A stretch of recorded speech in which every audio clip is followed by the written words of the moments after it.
The escape. At La Force, an escape had been concerted between Babet, Brujon, Guillaumet, and Thénardier, although Thénardier was in solitary. Babet had done the business for himself during the day. Having been transferred to the conciergerie, he escaped by turning to the left, instead of turning to the right, in the vestibule of the examination hall. Montparnasse was to help them from without. Brujon, having spent a month in a chamber of punishment, had had time, first to twist a rope, secondly to perfect a plan. As he was reputed very dangerous in the Charlemagne court, he was put into the Bâtiment Neuf. The first thing which he found in the Bâtiment Neuf was Guillaumet. The second was a nail. Guillaumet, that is to say, crime; a nail, that is to say, liberty. What rendered the moment peculiarly favourable for an attempted escape was that some workmen were taking off and relaying at that very time a part of the slatting of the prison. The Cour Saint-Bernard was not entirely isolated from the Charlemagne court and the Cour Saint-Louis. There were scaffoldings and ladders up loft. In other words, bridges and stairways leading toward deliverance. The Bâtiment Neuf contained 4 dormitories, one above the other, and an attic which was called the Bel Air. A large chimney, probably of some ancient kitchen of the Duc de la Force, started from the ground floor, passed through the 4 stories, cutting in two all the dormitories, in which it appeared to be a kind of flattened pillar, and went out through the roof. Guillaumet and Brujon were in the same dormitory. They had been put into the lower story by precaution. It happened that the heads of their beds rested against the flue of the chimney. Thénardier was exactly above them in the attic known as the Bel Air. Nobody has ever discovered how, or by what contrivance he had succeeded in procuring and hiding a bottle of that wine invented, it is said, by Desrues, in which a narcotic is mixed, and which the band of the Endormeurs had rendered celebrated. There are in many prisons treacherous employees, half jailers and half thieves, who aid in escapes, who sell a faithless service to the police, and who make much more than their salary. Brujon and Guillaumet, knowing that Babet, who had escaped that very morning, as well as Montparnasse, were waiting for them in the street, got up softly, and began to pierce the flue of the chimney which touched their beds, with the nail which Brujon had found. The fragments fell upon Brujon's bed, so that nobody heard them. A hailstorm and thunder shook the doors upon their hinges, and made a frightful and convenient uproar in the prison. Those of the prisoners who awoke made a feint of going to sleep again, and let Guillaumet and Brujon alone. Brujon was adroit, Guillaumet was vigorous. Before any sound had reached the watchman, who was lying in the grated cell with a window opening into the sleeping room, the wall was pierced, the chimney scaled, the iron trellis which closed the upper orifice of the flue forced, and the 2 formidable bandits were upon the roof. The rain and the wind redoubled. The roof was slippery. "What a good sog for a cramp," said Brujon. A gulf of 6 feet wide and 80 feet deep separated them from the encircling wall. At the bottom of this gulf they saw a sentinel's musket gleaming in the obscurity. They fastened one end of the rope, which Brujon had woven in his cell, to the stumps of the bars of the chimney, which they had just twisted off. Threw the other end over the encircling wall, cleared the gulf at a bound, clung to the coping of the wall, bestrode it, let themselves glide one after the other along the rope to a little roof, which adjoined the bathhouse, pulled down their rope, leapt into the bathhouse yard, crossed it, pushed open the porter's slide, near which hung the cord, pulled the cord, opened the porte cochere, and were in the street. It was not 3/4 of an hour since they had risen to their feet on their beds in the darkness, their nail in hand, their project in their heads. A few moments afterwards they had rejoined Babet and Montparnasse, who were prowling about the neighbourhood. In drawing down their rope they had broken it, and there was a piece remaining fastened to the chimney on the roof. They had received no other damage than having pretty thoroughly skinned their hands. That night Thénardier had received a warning. It could never be ascertained in what manner, and did not go to sleep. At 1 o'clock in the morning, the night being very dark, he saw 2 shadows passing on the roof, in the rain and in the raging wind, before the window opposite his cage. One stopped at the window long enough for a look. It was Brujon. Thénardier recognized him and understood.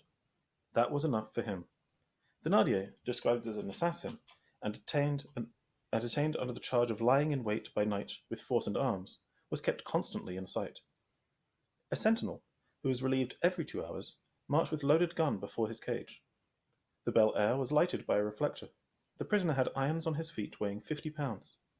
Every day, at 4 o'clock in the afternoon, a warden, escorted by 2 dogs, this was customary at that period, entered his cage, laid down near his bed a 2-pound loaf of black bread, a jug of water, and a dish full of very thin soup in which a few beans were swimming, examined his irons, and struck upon the bars.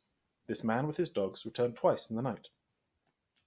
Thénardier had obtained permission to keep a kind of iron spike, which he used to nail his bread into a crack in the wall, "in order," he said, "to preserve it from the rats." As Thénardier was constantly in sight, they imagined no danger from this spike. However, it was remembered afterwards that a warden had said it would be better to let him have nothing but a wooden pike. At 2 o'clock in the morning, the sentinel, who was an old soldier, was relieved, and his place was taken by a conscript. A few moments afterward, the man with the dogs made his visit, and went away without noticing anything, except the extreme youth and the peasant air of the greenhorn.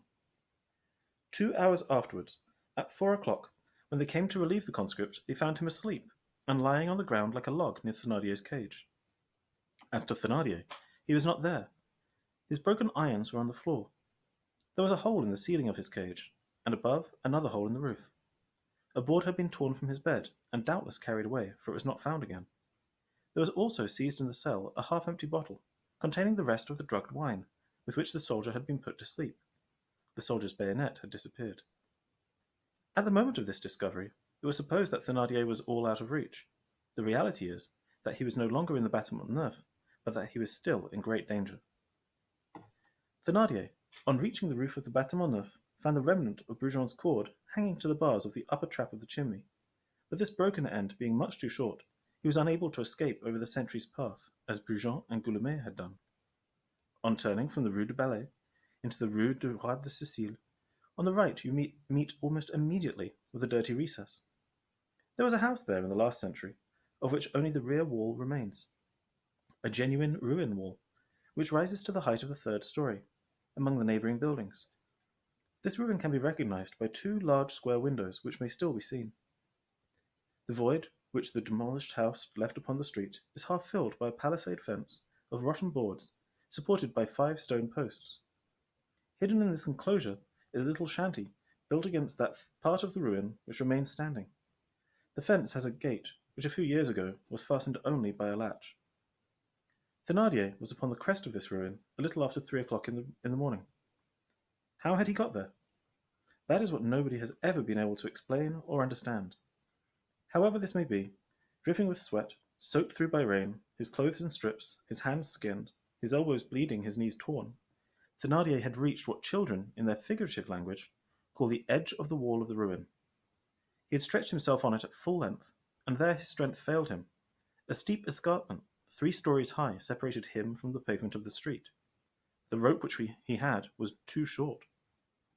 He was waiting there, pale, exhausted, having lost all hope which he still had, still covered by night, but saying to himself that day was just about to dawn, dismayed by the idea of hearing in a few moments the neighbouring clock of St. Paul's strike 4, the hour when they would come to relieve the sentinel and would find him asleep in the broken roof, gazing with a kind of stupor through the fearful depth, by the glimmer of the lamps, upon the wet and black pavement, that longed for yet terrible pavement, which was death and yet which was liberty. The clock struck 4. Thénardier shuddered. A few moments afterward, that wild and confused noise which follows upon the discovery of an escape broke out in the prison.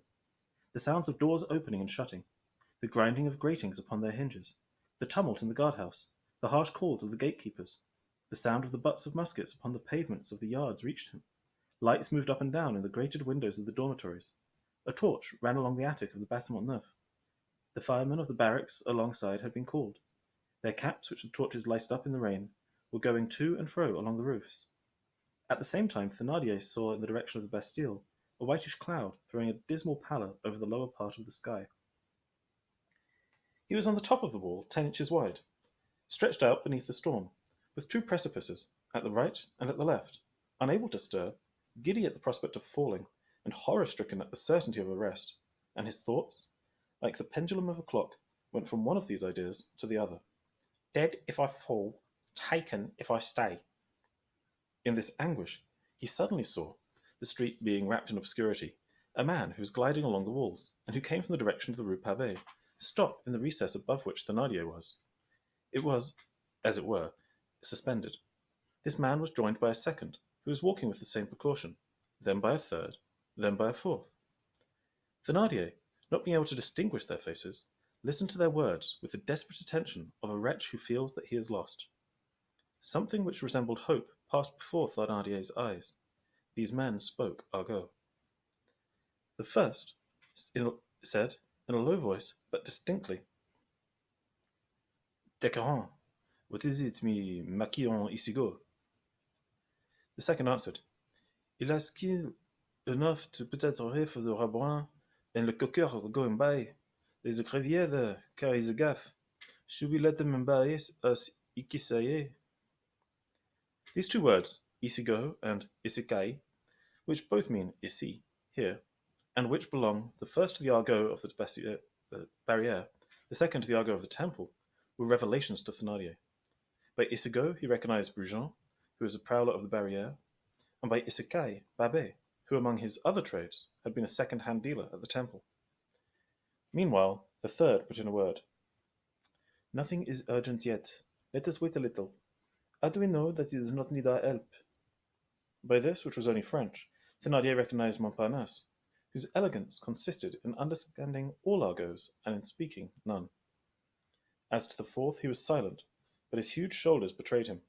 Thénardier had no hesitation. It was Guillaume. He dared not call him. A cry overhead might destroy all. He had an idea, a final one, a flash of light. He took from his pocket the end of Brujon's rope, which he had detached from the chimney of the Bâtiment Neuf, and threw it into the enclosure. This rope fell at their feet. A widow, said Babet. My tortoise, said Brujon. There is the innkeeper, said Montparnasse. They raised their eyes. Thénardier advanced his head a little. Quick, said Montparnasse. Have you the other end of your rope, Brujon? Yes. Tie the two ends together. We will throw him the rope. He will fasten it to the wall. He will have enough to get down. Thénardier ventured to speak. I am benumbed. Only tie the rope to the wall. I can't. One of us must get up, said Montparnasse. Tres dois, said Brujon. An old plaster flue, which had served for a stove which had formerly been in use in the shanty, crept along the wall, rising almost to the spot at which they saw Thénardier. This flue, then very much cracked and full of seams, has since fallen, but its traces can still be seen. It was very small.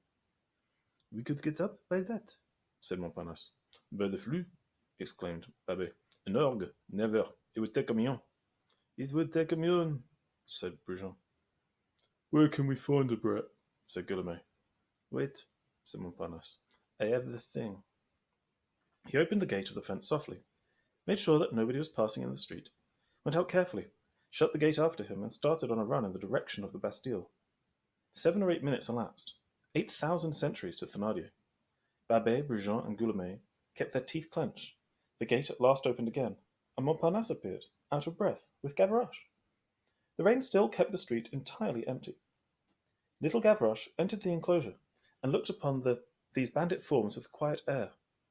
The water was dripping from his hair. Guillaume addressed him. Brat, are you a man? Gavroche shrugged his shoulders and answered, A mome like music is an orgue, and orgues like vous say a momes.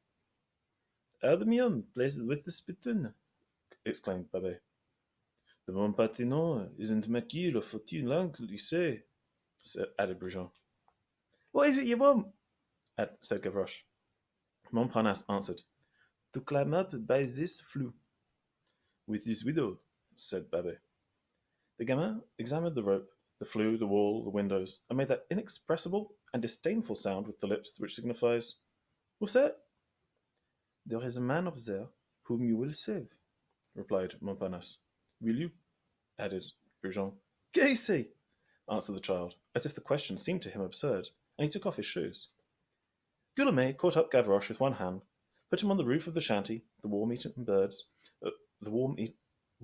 boards of which bent beneath the child's weight, and handed him the rope which Brujon had tied together during the absence of Montparnasse. The gamin went to the flue, which was easy to enter thanks to a large hole at the roof. Just as he was about to start, Thénardier, who saw safety and life approaching, bent over the edge of the wall. The first gleam of day lighted up his forehead, reeking with sweat, his livid cheeks, his thin and savage nose, his grey bristly beard, and Gavroche recognized him.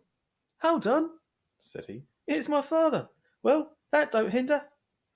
And taking the rope in his teeth, He resolutely commenced the ascent. He reached the top of the ruin, bestrode the old wall like a horse, and tied the rope firmly to the upper crossbar of the window. A moment afterward, Thénardier was in the street. Meantime, none of these men appeared any longer to see Gavroche, who had seated himself upon one of the stone supports of the fence. He waited a few minutes, perhaps for his father to turn toward him. Then he put on his shoes and said, "It's over. You've no more use for me. Men, you're out of your trouble. I'm going." And he went away. The five men went out of the enclosure one after the other. When Gavroche had disappeared at the turn of the Rue de Bayeux, Babet took Thénardier aside. "Did you notice that mion?" he asked him. "What mion?" "The mion who climbed up the wall and brought you the rope." "Not much." "Well, I do not know, but it seems to me it was your son." "Do you think so?"